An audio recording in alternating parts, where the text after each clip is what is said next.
തൃത്താലയിൽ അധ്യാപകനോട് കൊലവിളി നടത്തിയതിൽ മാനസാന്തരമുണ്ടെന്ന് പാലക്കാട്ടെ +1 വിദ്യാർത്ഥി. തൃത്താല പോലീസ് വിളിച്ചു വരുത്തിയപ്പോഴാണ് വിദ്യാർത്ഥി പിഴവ് തുറന്നു പറഞ്ഞത്. ഫോൺ വാങ്ങിവെച്ച് വഴക്ക് പറഞ്ഞതിന്റെ ദേഷ്യത്തിൽ പറഞ്ഞു പോയതാണെന്നും പറഞ്ഞ കാര്യങ്ങളെല്ലാം പിൻവലിച്ച് മാപ്പ് പറയാൻ തയ്യാറാണെന്നും വിദ്യാർത്ഥി പോലീസിനോട് പറഞ്ഞു.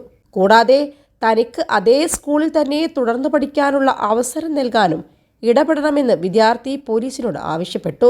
അതേസമയം അധ്യാപകരുടെ പരാതിയിൽ വിദ്യാർത്ഥിക്കെതിരെ പ്രഥമദൃഷ്ട്യാ കേസെടുക്കാനാകില്ലെന്ന് തൃത്താല പോലീസ് പറഞ്ഞു. മൊബൈൽ ഫോൺ പിടിച്ചുവെച്ചതിനാണ് അധ്യാപകർക്കു നേരെ +1കാരൻ കൊലവിളി നടത്തിയത്. Palakkad Anakkara government higher secondary സ്കൂളിൽ കഴിഞ്ഞ വെള്ളിയാഴ്ചയാണ് സംഭവമുണ്ടായത്. പ്രധാന അധ്യാപകന്റെ മുറിയിലിരുന്നായിരുന്നു ഭീഷണി മുഴക്കിയത്. സ്കൂളിൽ മൊബൈൽ ഫോൺ കൊണ്ടുവരാൻ അനുവാദമില്ല.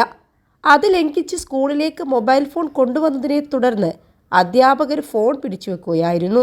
ഫോൺ വാങ്ങിയതിന്റെ അമർഷത്തിലാണ് വിദ്യാർത്ഥി അധ്യാപകരുമായി പ്രശ്നമുണ്ടാക്കിയത്. തുടർന്നാണ് പ്രധാന അധ്യാപകന്റെ മുറിയിലേക്ക് വിളിപ്പിച്ചതും. അവിടെ വെച്ചാണ് വിദ്യാർത്ഥി അധ്യാപകനെ തീർക്കുമെന്നും കൊല്ലുമെന്നുമുള്ള തരത്തിൽ ഭീഷണി ഉയർത്തിയത്. തന്നെ മാനസികമായി പീഡിപ്പിച്ചെന്ന് നാട്ടുകാരോട് മുഴുവൻ പറയുമെന്നായിരുന്നു ആദ്യം വിദ്യാർത്ഥി പ്രധാന അധ്യാപകനോട് പറഞ്ഞത്. എന്നാൽ ഈ പറയുന്നതെല്ലാം മൊബൈൽ ഫോണിൽ വീഡിയോ എടുക്കുന്നത് കൊണ്ട് വിദ്യാർത്ഥി പിന്നീട് അത് മാറ്റി പറയുകയായിരുന്നു. 21 ലക്ഷത്തോളം സന്തുഷ്ടരായ ഉപഭോക്താക്കളും 2 ലക്ഷത്തോളം തിമിര ശസ്ത്രക്രിയകളും പൂർത്തിയാക്കിയ മലബാറിലെ ഏക കണ്ണാശുപത്രി Al Salama eye hospital, hospital road, Perinthalmanna. അധ്യാപകനെ പുറത്തിറങ്ങിയാൽ കൊല്ലുമെന്ന തരത്തിലാണ് ഭീഷണി പിന്നീട് മാറിയത്. അധ്യാപകൻ മൊബൈൽ ഫോൺ കൊടുക്കാതിരുന്നതോടെ ഭീഷണിയുടെ സ്വരം വർദ്ധിക്കുകയായിരുന്നു. അതിനിടയിൽ പുറത്തിറങ്ങിയാൽ എന്താണ് ചെയ്യുക എന്ന് അധ്യാപകൻ ചോദിച്ചതോടെയാണ് കൊന്നുകളയുമെന്ന വിദ്യാർത്ഥിയുടെ ഭീഷണി സ്വരം പുറത്തുവന്നത്.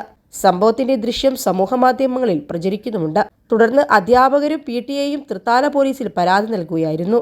എന്നാൽ തൃത്താല പോലീസിൽ പരാതി നൽകി പോലീസ് എത്തിയതോടെ മൊബൈൽ ഫോൺ നൽകാതിരുന്നതിലുള്ള അമർഷത്തിലും ദേഷ്യത്തിലും പറഞ്ഞതാണെന്നും താൻ പറഞ്ഞതിൽ തനിക്ക് വിഷമമുണ്ടെന്നും മാപ്പ് പറയാൻ തയ്യാറാണെന്നും വിദ്യാർത്ഥി പറഞ്ഞു.